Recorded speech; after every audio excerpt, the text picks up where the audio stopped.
Hello everyone, welcome to Maneuver Education. So this is part 4 of the top 50 questions for NCHM JEE examinations. So we have included economics top 50 questions for the hotel management examination.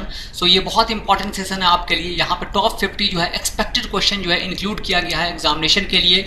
तो आप लोग जो है पूरा session को देखेंगे. If you like the video तो इसको शेयर भी कर दीजिएगा और वीडियो को लाइक कीजिएगा. और आप लोग जब पूरा क्वेश्चन देखेंगे तो उसमें खुद भी आंसर देने की कोशिश करेंगे कि आपका कितना क्वेश्चन जो है वो सही हो रहा है, और उसका जो है आप कमेंट में बताएंगे कि आपका कितना क्वेश्चन जो है वो सही हुआ है. सो उससे आपको पता चलेगा कि आपका प्रोग्रेस कितना हो रहा है.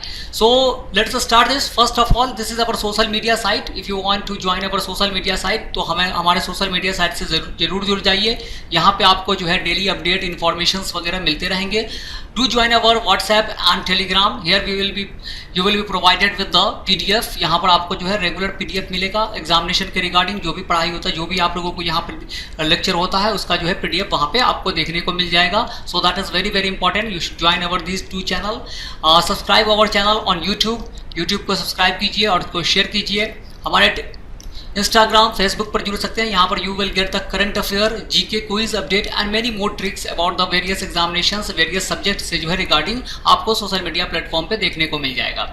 If you are planning for self-study program, then you can join our classroom coaching, and classroom coaching is available at Basai, Thane, Dadar, Borivali, Andheri. If you are residing in Mumbai and you want offline coaching, you can visit here. That is the classroom coaching.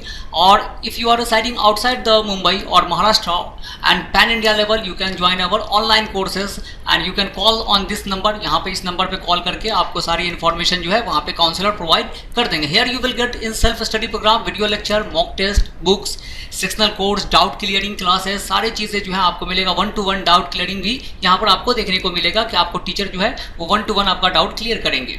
So now let's start this session and the first question is which tax is levied on the annual income of individual and entities in India. तो एक individual पे कौन सा जो है tax जो है वो लगता है, एनुअल इनकम पे जो है तो कौन सा टैक्स लगाया जाता है. Excise duty, service tax, customs duty, income tax. And the correct answer is income tax. So income tax is paid by individual or entities depending on their level of earning. वो कितना earn कर रहे हैं, कितना जो है job में उसको उनका क्या सैलरी है, उस हिसाब से जो है इनकम टैक्स उन पर लेवाई किया जाता है. It is a direct tax. ये जो है डायरेक्ट टैक्स होता है इनकम टैक्स, जो आपके सैलरी वगैरह आपके इनकम से डायरेक्ट डिडक्ट हो जाता है. Now move on to next question. The Reserve Bank of India was established on. So Reserve Bank of India, that is the Central Bank of India, Bankers Bank, ये कब establish हुआ था? April 1st 1935, July 12 1982, May 26 2006, September 30 2005. And the correct answer is April 1st 1935. So Reserve Bank of India was established on April 1st 1935 और इसका headquarter जब established हुआ था that was headquarter at Calcutta.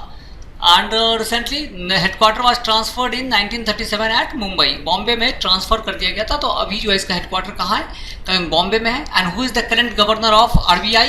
So that is the Shaktikanta Das. Shaktikanta Das is the current governor of the RBI. Now move on to next question. Who was the first governor of the Reserve Bank of India? So Reserve Bank of India के पहले governor कौन थे? CD Deshmukh, Benegal Rao, Osborne Smith, James Braid Taylor. And the correct answer is Osborne Smith. So Osborne Smith was the first governor of the Reserve Bank of India. और जो सबसे पहले Indian governor थे that is CD Deshmukh. CD Deshmukh was the first Indian governor of the Reserve Bank of India. और अभी जो currently governor है वो 25th नंबर के गवर्नर है, that is शक्तिकांत दास. तो आप लोग भी सारे आंसर का जो है आपको आंसर दीजिएगा सारे क्वेश्चन का, और कमेंट में जरूर बताइएगा कि आपका कितना क्वेश्चन जो है वो सही हुआ है. Now move on to next question. When was SIDBI established? तो SIDBI जो है वो कब established किया गया था? 1982 में, 1990 में, 1996 में, 2000 में. And the correct answer is 1990. So SIDBI was established on April 2nd 1990, an independent financial institution aimed at supporting and promoting small scale industries. जो MSME सेक्टर है हमारा, इस MSME सेक्टर इसको जो है वो प्रमोट करता है, इसको लोन वगैरह प्रोवाइड करता है. So that is the function of SIDBI. SIDBI का हेडक्वार्टर लखनऊ में है. Now move on to next question. NABARD provides credit for which sector? NABARD जो है वो किसके लिए क्रेडिट प्रोवाइड करता है, किसके लिए लोन प्रोवाइड करता है? Information technology, agriculture and rural development, heavy industries, import export. And the correct answer is agriculture and rural development. So NABARD plays a crucial role in providing credit and financial support to the agriculture and rural sector in India. तो वो agriculture sector में और rural sector में जो है ये ग्रामीण जो है आपको जो होता है वहाँ लोन प्रोवाइड किया जाता है नाबार्ड के through. Now move on to next question, which year saw the establishment of NABARD. तो नाबार्ड एस्टैब्लिश कब हुआ था, नाबार्ड का एस्टैब्लिशमेंट किस साल में हुआ था, 1975, 1980, 1982, 1985, and the correct answer is 1982. So NABARD was established on July 12, 1982 में जो है इसका establishment हुआ था, एग्रीकल्चरल रोल वगैरह फैसिलिटेट करता है, that is the important function of NABARD. Planning commission has been replaced by which of the given institutions. तो प्लानिंग कमीशन जो है that was formed in on 15th of March 1950 and this was to plan the development of India, and this planning commission was replaced by which institution, that is Niti Aayog, Investment Commission of India, Finance Commission of India, none of these, and the correct answer is Niti Aayog. So Niti Aayog Planning Commission has been replaced by Niti Aayog, an institution named Niti Aayog, that is National Institute for Transforming India, and this institution was replaced in 2015 में जो है ये replace कर दिया गया है नीति आयोग ने इसको, प्लानिंग कमीशन को। Now move on to next question. The slogan of poverty abolition was given in which year plan? तो poverty abolition का जो स्लोगन है गरीबी हटाओ, that was given in which year plan? तो which 5 year plan में जो है ये poverty abolition जो है ये था आपको 4th plan, 5th plan, 2nd plan, 6th plan, and the correct answer is 5th plan. So that was during 1974 to 1979 का टाइम था, that was the 5th 5 year plan, and at that time the prime minister was Indira Gandhi who gave the slogan गरीबी हटाओ, that is poverty abolition जो है इस programme का जो है फोकस था। Now move on to next question. The period of plan holiday in India was. तो ये प्लानिंग कमीशन से क्वेश्चंस आपको एग्जामिनेशन में देखने को मिलेगा। तो यहाँ पर जो हमने 50 क्वेश्चंस इंपॉर्टेंट इकोनॉमिक्स के जो है ऐड किए हैं, तो ये 50 क्वेश्चंस तो है ही आपके एग्जामिनेशन के लिए, but you have to practice more and more question. For that you have to go through some sources, आपको कुछ सोर्सेज देखना पड़ेगा। आप हमारे साइट पे आ सकते हैं, वहाँ पे आपको बहुत सारे सोर्सेज मिल जाएंगे जहाँ पे आप बहुत सारे क्वेश्चंस को लगा सकते हो और वहाँ से अपनी तैयारी अच्छी कर सकते हो। तो प्लान हॉलीडे जो है इंडिया का वो कब से कब तक था, 1970 to 73, 1966 to 69, 62 to 65, 73 to 76, and the correct answer is 1966 to 69.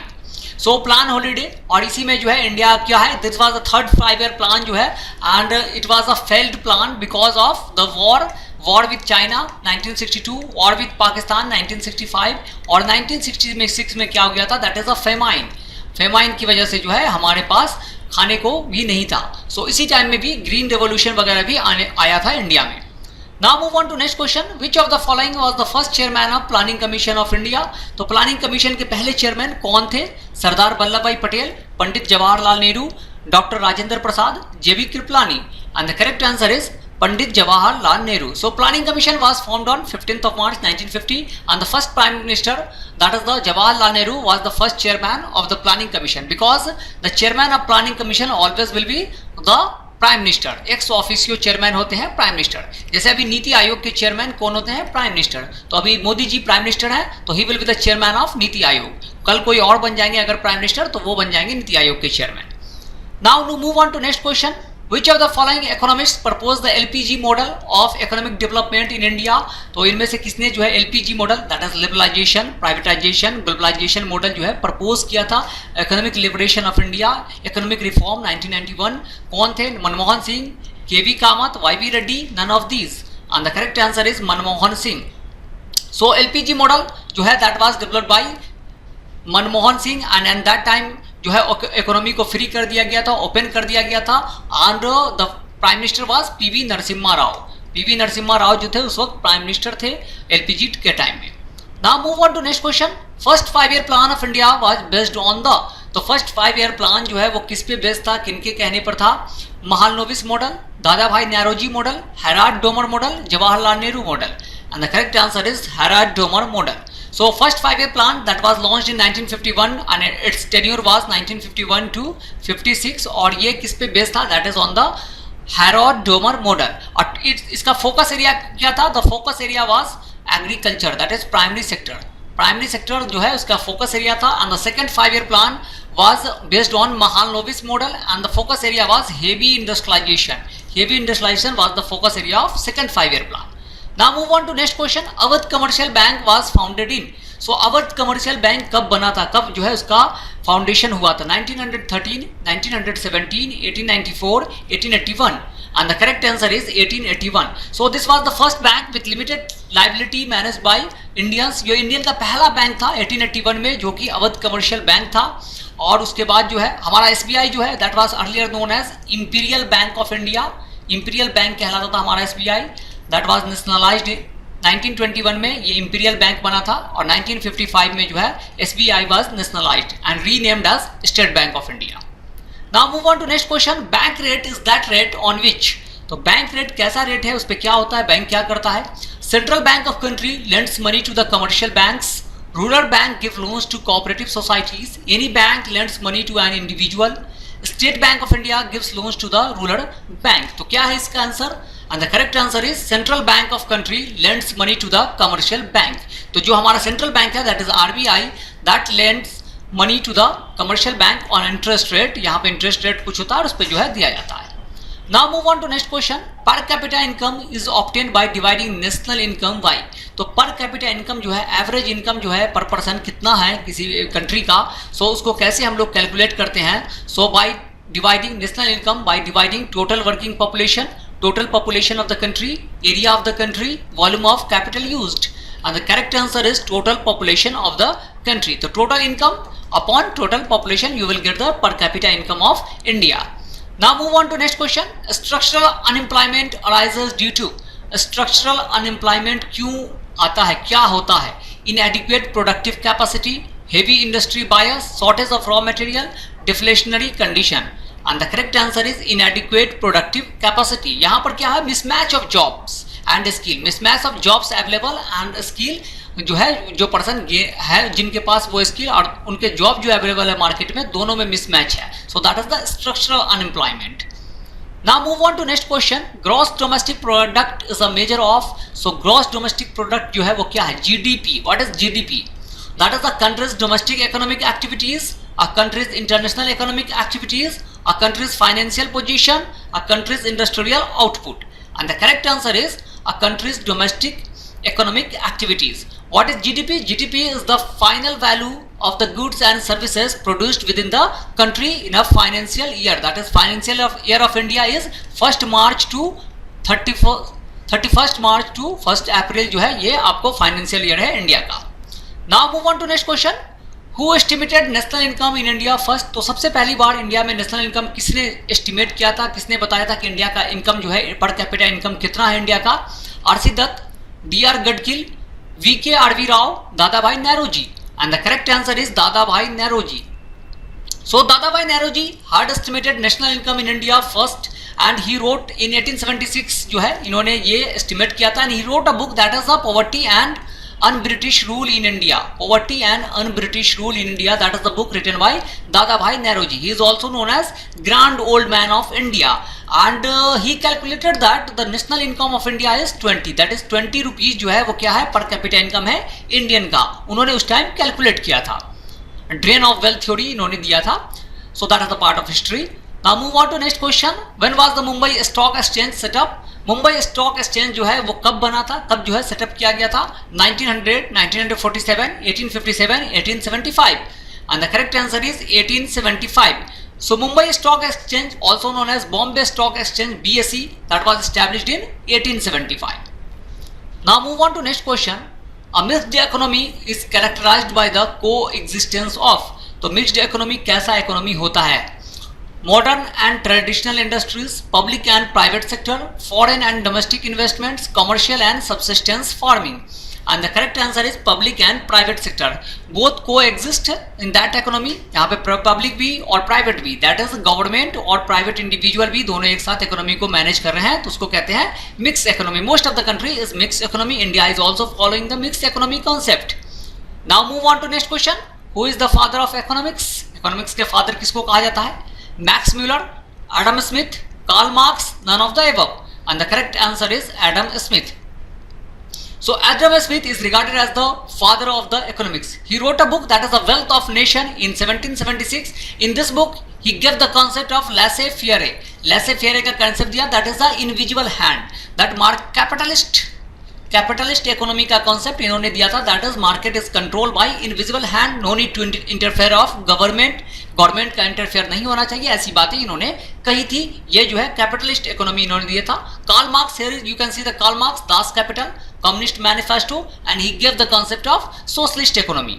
Now move on to next question. Tendulkar committee is concerned with, Tendulkar committee किससे कंसर्न्ड है, किससे रिलेटेड है? Poverty estimation, cricket, export promotion, fiscal policy reform, and the correct answer is poverty estimation. This is different Tendulkar, ये सचिन तेंदुलकर नहीं है, this is जो है Suresh Tendulkar, and that is the about the poverty estimation के बारे में इन्होंने कहा था, और ये कहा था कि 2005 में जो है ये कमेटी जो है स्टैब्लिश की गई थी, and he said that if a person is earning below 47 rupees in urban areas then he is poor, and 33 below 33 rupees in rural areas then the considered as poor, उनको कहा जाएगा कि वो गरीब है। Now move on to next question. The finance commission is organized every, finance commission हर कितने साल पे ऑर्गेनाइज किया जाता है? 3 years, 6 year, 4 year, 5 year, and the correct answer is 5 year. So president appoint constitute the finance commission every 5 year जो है, और फाइनेंस कमीशन का काम क्या है? To see the fund between the centre and state. Now the 16th finance commission has been constituted, and who became the chairman of this 16th finance commission? That is Arvind Panagariya. Arvind Panagariya जो है इस 16th finance commission के president बन गए हैं, chairman बन गए हैं। Now move on to next question. Who among the following presented union budget maximum number of times? तो सबसे ज्यादा बार यूनियन बजट जो है आपको किसने प्रेजेंट किया है? P Chidambaram, Shanmukham Chetty, Pranab Mukherjee, Morarji Desai, and the correct answer is Morarji Desai. So Morarji Desai has presented the maximum number of time, that is 10 times जो है सबसे ज्यादा बार मोरारजी देसाई ने प्रेजेंट किया है। और Shanmukham Chetty he was the first person to present the budget, ये जो है पहले फाइनेंस मिनिस्टर थे जिन्होंने बजट जो है प्रेजेंट किया है, शानमुखम शेट्टी। अभी कौन है हमारे finance minister? That is Nirmala Sitharaman, और अभी इंटरिम बजट जो है वो प्रेजेंट किया गया है इनके through. Now move on to next question. In which year did Amartya Sen receive the Nobel Prize for Economics? Economics का नोबेल प्राइज अमर्त्य सेन को जो है वो कब दिया गया है, किस साल दिया गया था? 1998, 1994, 1990, 1988, and the correct answer is 1998.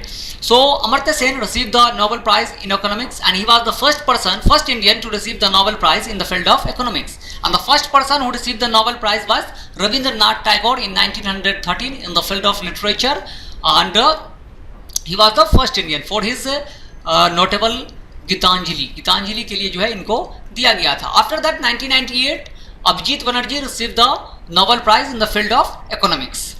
Now move on to next question. Indian economy को कैसा कंसीडर किया जाता है? Mixed economy, socialist economy, capitalist economy, Gandhian socialist economy, and the correct answer is mixed economy. So Indian economy is mixed economy, both capitalism socialism जो है दोनों जो है यहाँ आपको देखने को मिल जाएगा। Now move on to next question. Which among the following is the primary sector of Indian economy? Indian economy का प्राइमरी सेक्टर क्या है? किसी भी इकोनॉमी का प्राइमरी सेक्टर क्या होता है? That is agriculture, industry, cooperative, none of the above. And the correct answer is agriculture.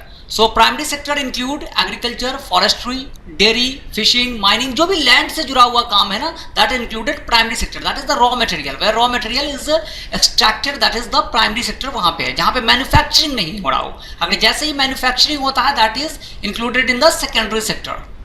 Now move on to next question. The largest source of national income in India is, तो सबसे ज़्यादा जो है national income India में कहाँ से आता है? Service sector, agriculture sector, industrial sector, trade sector, and the correct answer is service sector.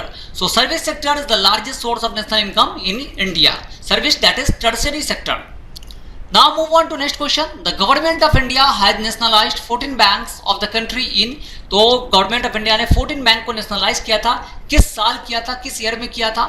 July 1969, August 1971, March 1981, July 1991, and the correct answer is July 1969. So July 1969 government of India has nationalised 14th bank, और इस time में prime minister कौन थे? That is the Indira Gandhi was the prime minister at that time. Now move on to next question. What is the purpose of PAN, permanent account number, in taxation? तो PAN का क्या role है taxation में? Personal identification, tax evasion, preventing money laundering, all of the above, and the correct answer is personal identification. PAN is a unique 10 digit alphanumeric number, और ये personal identification के लिए आपका यूज होता है। Now move on to next question, where is the headquarter of RBI located? अभी हमने discuss भी किया था आरबीआई का हेडक्वार्टर कहाँ है, Delhi, Kolkata, Mumbai, Chennai, and the correct answer is Mumbai. So RBI का headquarter that is in Mumbai. Now move on to next question. What is the density of population of national level in India according to 2011 census? तो 2011 के according जो है सबसे national India का जो है population density कितना है? 326% पर स्क्वायर किलोमीटर, 367% पर स्क्वायर किलोमीटर, 382% पर स्क्वायर किलोमीटर, 398% पर square kilometre, and the correct answer is 382% पर square kilometre. That is the density of India. और जो इंडिया में सबसे ज्यादा किस स्टेट का, which state has the highest population density? That is Bihar. 1106 जो है इसका पॉपुलेशन डेंसिटी है बिहार का. डिकेटल ग्रोथ रेट इंडिया कितना है? 17.72%. That is the decadal growth rate of India. That is from 2001 से लेकर 2011 तक कितना जो है पॉपुलेशन इंडिया का बढ़ा है. Now move on to next question. NREGA that is NREGA was renamed as MNREGA that is MNREGA on. तो मनरेगा कब कर दिया गया? 2 अक्टूबर 2007, 2 फरवरी 2008, 2 अक्टूबर 2009, 2 अक्टूबर 2010, and the correct answer is 2 October 2010. Narega scheme was renamed as Mahatma Gandhi National Rural Employment Guarantee Act. तो ये जो है इसका नाम कर दिया गया है कि वो सभी को जो है गारंटीड वर्क जो है इसमें दिया जाता है, 100 डेज का जो है प्रोवाइड किया जाता है रूरल एरियाज में. Now move on to next question. Which of the following is measured by the Lorentz curve? Lorentz curve is used to measure which quantity? क्या मेजर करते हैं Lorentz curve से? Illiteracy, unemployment, population growth rate, inequality of income. And the correct answer is inequality of income. That is measured by Lorentz curve measure the inequality of income. और इससे पता चलता है कि कहीं भी किसी भी कंट्री में कितना पॉवर्टी है, कितने लोग पुअर हैं, ये सारी चीजें जो है inequality of income से पता चलता है. Now move on to next question. Which of the following is the major source of irrigation in India? Irrigation में इंडिया में जो है इरिगेशन का सबसे मेजर सोर्स क्या है? कहाँ से सबसे ज़्यादा इरिगेशन होता है? किस चीज़ से? कैनाल से, wells and tubewells, tanks, none of the above. And the correct answer is wells and tubewells. So tubewells account for 46% of the irrigation in India. और जो है कैनाल जो है that is 24% of the total irrigation जो है ये cover करता है. सबसे ज़्यादा कहाँ से? Wells and tubewells. Next question is a closed economy is kind of economy in which. तो क्लोज इकोनॉमी कैसा इकोनॉमी है, उसमें क्या होता है? Only export takes place, the money supply is fully control, deficit financing takes place, neither export nor import takes place. तो ये कैसा इकोनॉमी है? Closed economy. And the correct answer is neither exports nor imports takes place. So closed economy is that type of economy that does not swap their trading with outside economies.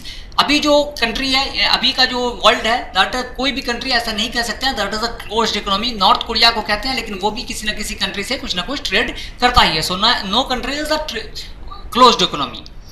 Now move on to next question. Human development index was developed by. Human development index जो है वो किसने develop किया था? Friedman, Amartya Sen, Montek Singh, Mahbubul Haq. And the correct answer is Mahbubul हक. So it was developed by Pakistani economist Mahbubul हक. और ये जो है यूनाइटेड नेशन डेवलपमेंट प्रोग्राम जो है ये रिपोर्ट आपको पब्लिश करता है, जहाँ पे बताता है किस कंट्री में कितना ह्यूमन डेवलपमेंट इंडेक्स जो है उसका रैंकिंग है. Now move on to next question. Which of the following is also regarded as disguised unemployment? What is known as disguised unemployment? Underemployment, frictional unemployment, seasonal unemployment, cyclical unemployment. And the correct answer is underemployment. So underemployment is regarded as the disguised employment. और ये कहाँ सबसे ज़्यादा देखने को मिलता है? You can see that in the primary sector, mostly in the agriculture.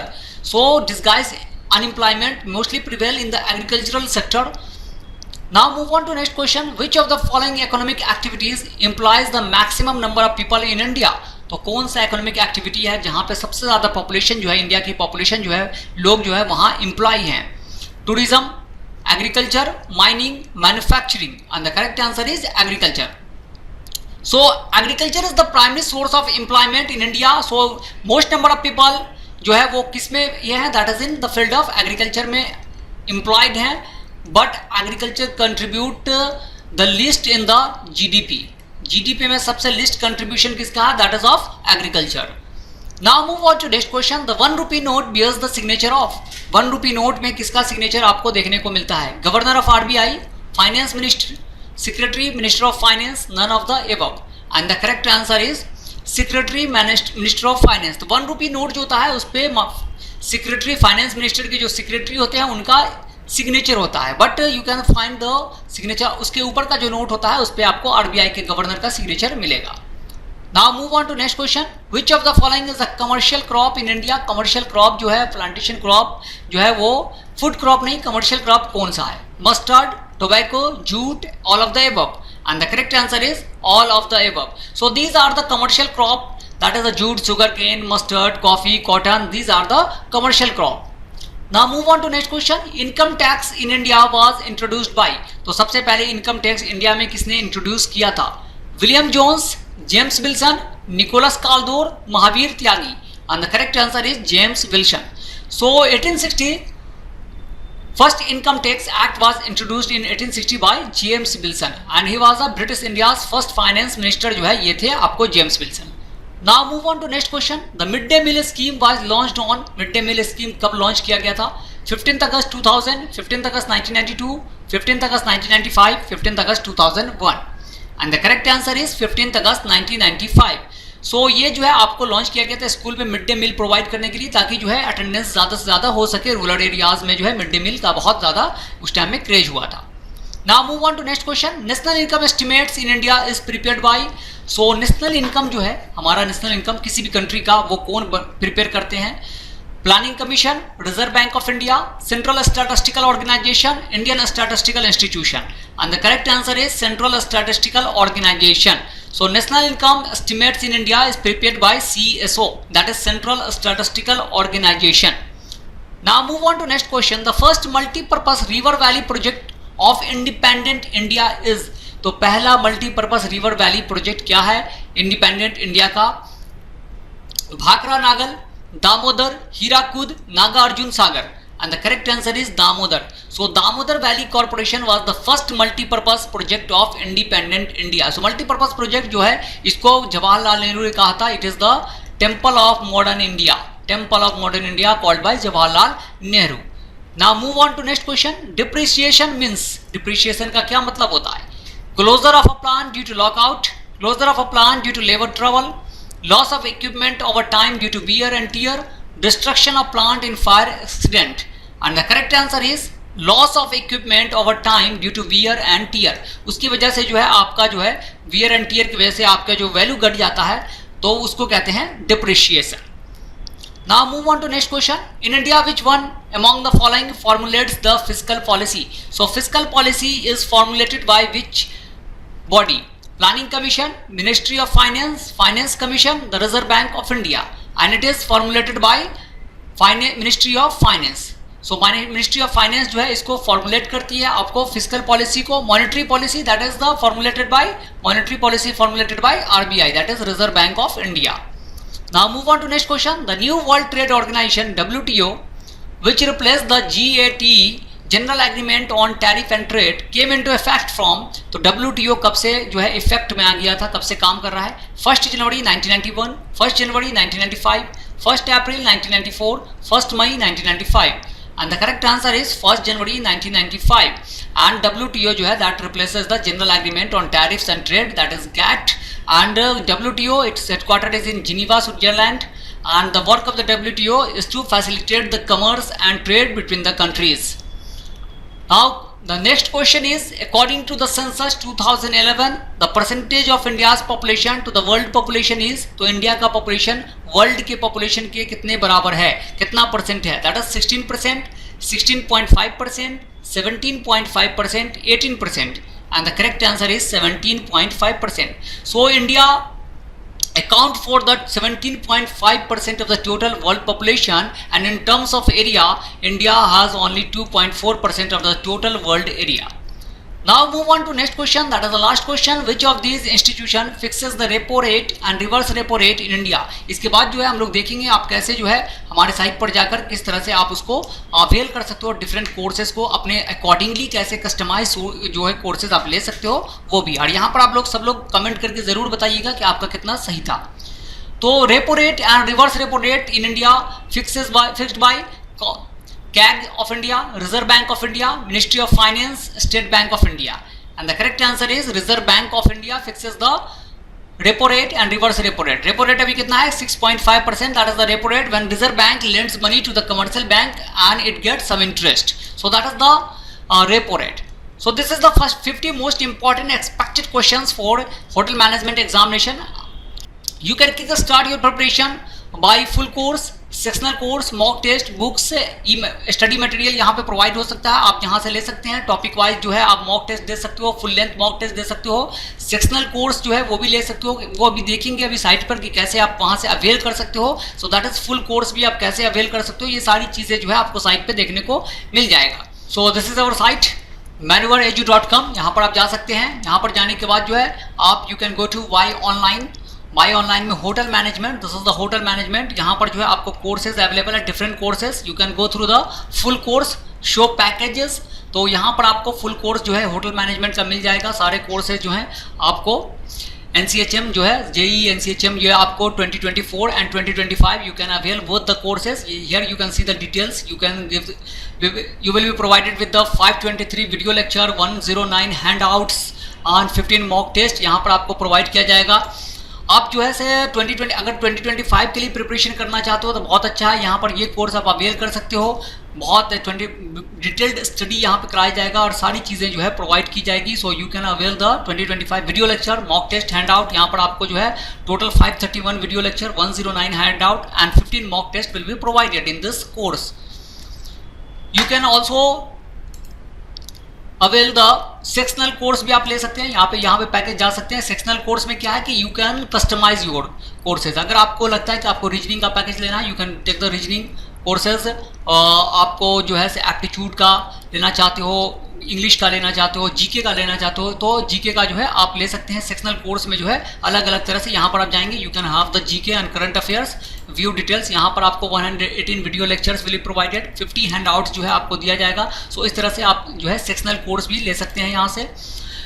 You can have the mock test. Mock test is very important for each and every examination. Mock test बहुत इंपॉर्टेंट है। अगर आप 2024 के लिए दे रहे हो या 2025 के लिए, आपको मॉक टेस्ट लगाना ही चाहिए। सो मॉक टेस्ट जो है, so you can have the mock test 10 sectional और plus 10 full length mock test. यहाँ पर 20 मॉक टेस्ट जो है आपको प्रोवाइड किया जाएगा। So you can have this mock test.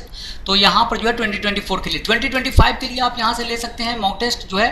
तो अलग अलग का जो है आपको यहाँ पे मॉक टेस्ट मिल जाएगा। आपको बुक्स, स्टडी मटेरियल वो बहुत ज़रूरी है। सबसे इंपॉर्टेंट दैट इज कि what to study, what not to study, ये इसमें फ़र्क हो जाता है कि आपको क्या पढ़ना है और क्या नहीं पढ़ना है। तो क्या पढ़ना है तो पढ़ना तो सब कुछ है, लेकिन क्या नहीं पढ़ना है that is important. So we have the compiled book of hotel management, e books available. So you can have this book. आप सारे बुक जो है यहाँ पर आपको सेट ऑफ 4 बुक जो है आपको मिल जाएगा यहाँ पर से। तो मैन्यूवर का, quantitative aptitude, reasoning, English, general studies का जो है आपको कंपाइल फॉर्म में बहुत अच्छे से अकॉर्डिंग टू योर सिलेबस ये बनाया गया है। तो यहाँ से आप इसको अवेल कर सकते हो। तो यहाँ पर manuvaredu.com पे जाकर, बाय ऑनलाइन में जाकर आप ये सारे कोर्सेज जो है देख सकते हैं। So we have discussed the 50 most important questions from the economics section. So if you want to join our classroom coaching, यहाँ पे आप ज्वाइन कर सकते हैं। You can visit our classroom coaching, that is Vasai, Thane, Dadar, Borivali, Andheri, if you are residing in Mumbai. And if you want to avail our online courses on pan India level, you can call on this number. The counselor will guide you. You will be provided with the video lecture, mock test, book, sectional course, each and everything according to your examination. So with that, we will conclude the session here. Thank you and have a nice day. Till then, goodbye. See you in the next session.